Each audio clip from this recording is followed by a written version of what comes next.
کوئی بازار میں کھڑا ہے، اپنی نظر کو آزاد کیے ہوئے ہے بے حیائی کے اندر، لیکن ہاتھ میں تسبیح ہے اور زبان کے اوپر استغفار ہے، تو اس استغفار کا اسے کیا فائدہ؟ چنانچہ بڑی اللہ والی گزری ہیں رابعہ بصریہ رحمہ اللہ تعالی، وہ کہا کرتی تھی کہ یہ جو ہم استغفار کرتے ہیں نا، استغفارنا یحتاج الی استغفار کثیر، ہمارا کیا ہوا استغفار تو اسے اور زیادہ استغفار کی ضرورت ہے. یعنی ہمارا استغفار، وہ استغفار غفلت میں چونکہ ہوتا ہے، وہ بھی معصیت ہے، نافرمانی ہے، اس استغفار کے لیے بھی ہمیں استغفار کرنے کی ضرورت ہے. اور ایک اللہ والے گزرے ہیں علامہ ربیع ابن خیثم رحمہ اللہ تعالی، تو وہ تو لوگوں کو ڈانٹا کرتے تھے، منع کیا کرتے تھے کہ جب یہ لوگ یوں کہتے تھے نا استغفر اللہ واتوب الیہ، تو منع کرتے تھے یوں نہ کہا کرو. تو لوگ آگے سے پوچھتے حضرت استغفار کر رہے ہیں اور آپ منع فرما رہے ہیں، تو آپ فرمایا کرتے تھے کہ استغفر اللہ جب تم کہتے ہو تو یہ تم ایک دعویٰ کر رہے ہو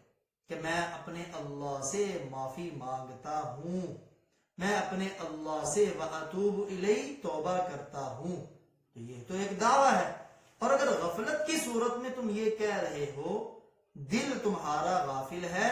زبان دعویٰ کر رہی ہے، تو تم تو اپنے دعوے میں جھوٹے ہو. اس لیے یوں نہ کہا کرو،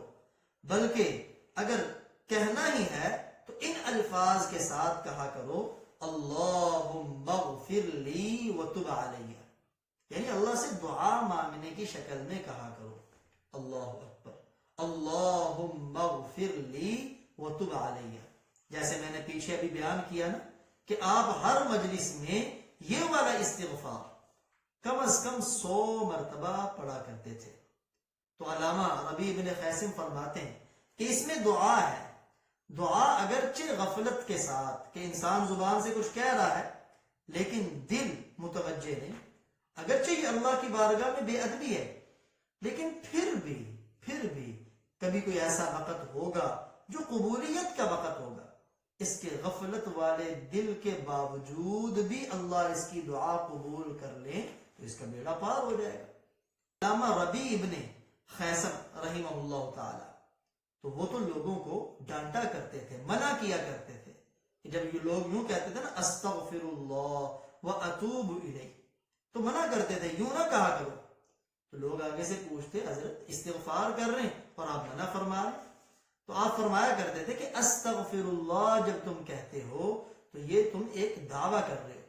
کہ میں اپنے اللہ سے معافی مانگتا ہوں، میں اپنے اللہ سے واتوب الیہ توبہ کرتا ہوں، تو یہ تو ایک دعویٰ ہے. اور اگر غفلت کی صورت میں تم یہ کہہ رہے ہو، دل تمہارا غافل ہے، زبان دعویٰ کر رہی ہے، تو تم تو اپنے دعوے میں جھوٹے ہو. اس لیے یوں نہ کہا کرو، بلکہ اگر کہنا ہی ہے تو ان الفاظ کے ساتھ کہا کرو اللہم اغفر لی وتب علیہ، یعنی اللہ سے دعا مانگنے کی شکل میں کہا کرو اللہ اکبر اللہم اغفر لی وتب علیہ. جیسے میں نے پیچھے ابھی بیان کیا نا کہ آپ ہر مجلس میں یہ والا استغفار کم از کم 100 مرتبہ پڑھا کرتے تھے. تو علامہ ربیع بن خیثم فرماتے ہیں کہ اس میں دعا ہے، دعا اگرچہ غفلت کے ساتھ کہ انسان زبان سے کچھ کہہ رہا ہے لیکن دل متوجہ نہیں، اگرچہ یہ اللہ کی بارگاہ میں بے ادبی ہے، لیکن پھر بھی کبھی کوئی ایسا وقت ہوگا جو قبولیت کا وقت ہوگا، اس کے غفلت والے دل کے باوجود بھی اللہ اس کی دعا قبول کر لے تو اس کا بیڑا پار ہو جائے گا.